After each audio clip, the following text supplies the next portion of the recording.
Africa, my Africa. Africa of proud warriors, in ancestral savannas, Africa of whom my grandmother sings.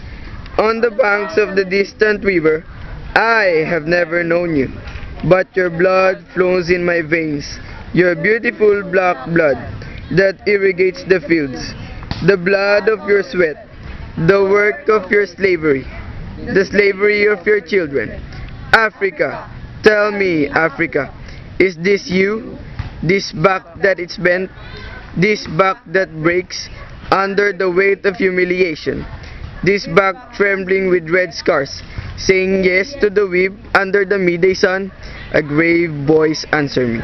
Impetuous son, this tree, young and strong, this tree there in splendid isolation, amidst white and faded flowers, that is Africa, your Africa, that grows again, patiently, obstinately, as its fruit gradually acquires the bitter taste of liberty.